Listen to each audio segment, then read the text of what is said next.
Ano ko na kung isa ka cellphone lebe? Ay. Ano sa ko? Tulong na kay gabi na oh. Hindi na pag wag ka. Ilisis sa gunaya. Ya. M na lang vitamins. Inom sa, ay mo ka sabi. Hoy. Pagilis ha, pagilis. Buat ng vitamin satu kau. Buat ng vitamin sali. Vitamin ba? Uno. Tuwa dito sa kuan. Sa rep. Ngayong Abril ang pagmahal ng mga bilihin. Bumalik pa lalo ang inflation. 7.2% ang inflation rate.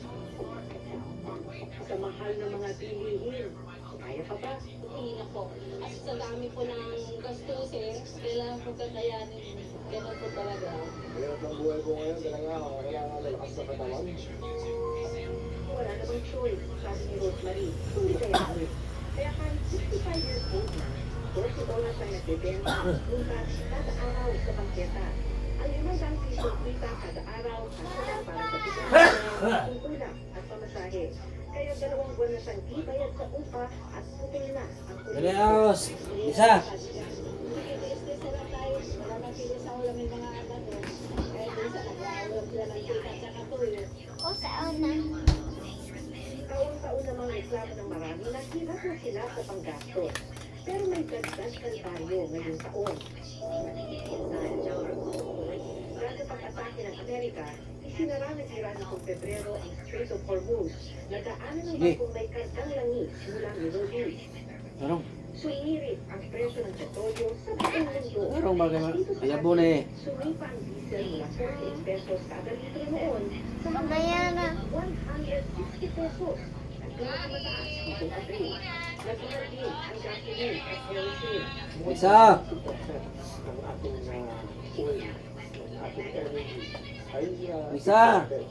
Ay, love na. galing din sa Strait of Hormuz. Dali. At halos ay mga gamit ng langis. No, ang ating agrikultura, ang Ay, ating gulo ba? pagbubuto, Ay! Basta.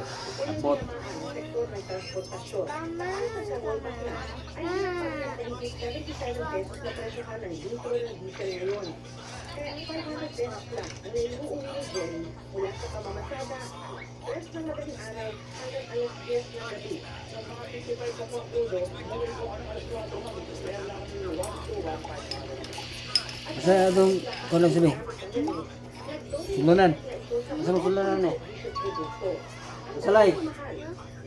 Ako ano ni? Noong Enero, nasa 2% ang inflation o bilis na pagmahal ng serbisyo. Ari na, ari na. Pero kung magkagera, Ari na ba? ito hanggang pumalo